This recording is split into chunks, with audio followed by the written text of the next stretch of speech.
আমাৰ সহযোগী সমগোত্ৰীয় সমভাৱাপন্ন বাকীকেইটা যিটা বিৰোধী ঐক্যৰ দল আছে সকলোৰে লগত লগ লাগি বৰ শক্তিশালীভাৱে আত্মপ্ৰকাশ কৰি ওলাইছে। আমাৰ শ্ৰী গৌৰৱ গগৈ যোৰহাটৰ পৰা জয়ী হ'ব, এই বিষয়ে কোনো সন্দেহ নাই। লুৰিণজ্যোতি গগৈৰো জয়ী হ'ব। মই অসমৰ বক্ষস্থলক প্ৰতিনিধিত্ব কৰোঁ, গতিকে আমাৰ বক্ষস্থলৰ হৃদপিণ্ডৰ ৰাইজে সকলো ভাষা ভাষী ধৰ্ম জাতি জনগোষ্ঠীৰ মানুহে মোৰ ওপৰত আস্থা প্ৰকাশ কৰিছে বুলি লাহে লাহে সেয়া স্পষ্ট হ'বলৈ ধৰিছে। ঠিক তেনেকৈ ধুবুৰীত বদৰুদ্দিন আজমল ডাঙৰীয়াক তেওঁৰ এই সাম্প্ৰদায়িক ৰাজনীতিৰ যিটো স্নায়ু কেন্দ্ৰ ধুবুৰীতে আমাৰ ৰকিবুল হুছেইন ডাঙৰীয়াই গৈ পেলাই অতি বহুত বৃহৎ সংখ্যক, অৱশ্যে অসমৰ ভিতৰত তাতকৈ সৰ্ববৃহৎ সমষ্টি প্ৰায় ২৭ লাখ ভোটাৰৰ। গতিকে এই বিষয়ে কোনো সন্দেহ নাই যে আমাৰ ৰকিবুল হুছেইন ডাঙৰীয়াই বহু লাখ ভোটৰ ব্যৱধানত ধুবুৰীৰ পৰা জয়ী হ'ব। আৰু ঠিক তেনেধৰণে আমি আশা কৰিছোঁ বাকীবিলাক যেনেকৈ দৰং ওদালগুৰিকে ধৰি পেলাই বাকী কৰিমগঞ্জ বা বাকীবিলাক যিবিলাক সমষ্টি আছে তাতো আমাৰ কংগ্ৰেছ দলৰ প্ৰাৰ্থী জয়ী হ'ব। আমাৰ সহযোগী সমগোত্ৰীয় সমভাৱাপন্ন বাকীকেইটা যিটা বিৰোধী ঐক্যৰ দল আছে সকলোৰে লগত লগ লাগি বৰ শক্তিশালীভাৱে আত্মপ্ৰকাশ কৰি ওলাইছে। আমাৰ শ্ৰী গৌৰৱ গগৈ যোৰহাটৰ পৰা জয়ী হ'ব, এই বিষয়ে কোনো সন্দেহ নাই। লুৰিণজ্যোতি গগৈৰো জয়ী হ'ব।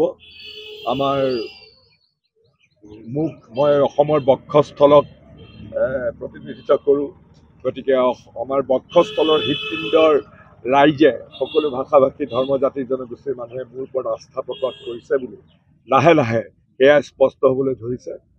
ঠিক তেনেকৈ ধুবুৰীত বদৰুদ্দিন আজমল ডাঙৰীয়াক তেওঁৰ এই সাম্প্ৰদায়িক ৰাজনীতিৰ যিটো স্নায়ু কেন্দ্ৰ ধুবুৰীতে আমাৰ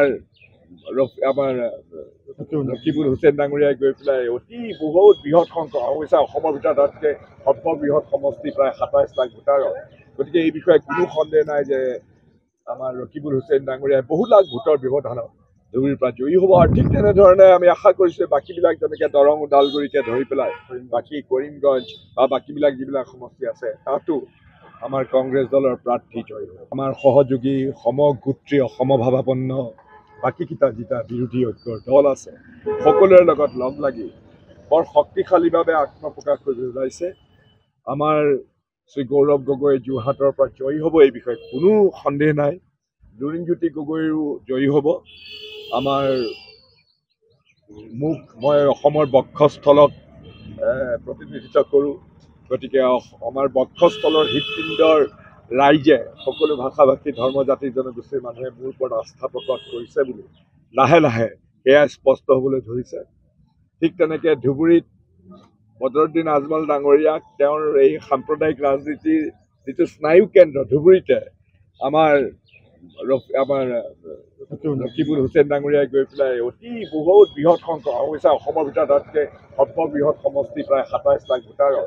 গতিকে এই বিষয়ে কোনো সন্দেহ নাই যে আমাৰ ৰকিবুল হুছেইন ডাঙৰীয়াই বহু লাখ ভোটৰ ব্যৱধানত ধুবুৰীৰ পৰা জয়ী হ'ব। আৰু ঠিক তেনেধৰণে আমি আশা কৰিছোঁ বাকীবিলাক যেনেকৈ দৰং ওদালগুৰিকে ধৰি পেলাই বাকী কৰিমগঞ্জ বা বাকীবিলাক যিবিলাক সমষ্টি আছে তাতো আমাৰ কংগ্ৰেছ দলৰ প্ৰাৰ্থী জয়ী হ'ব।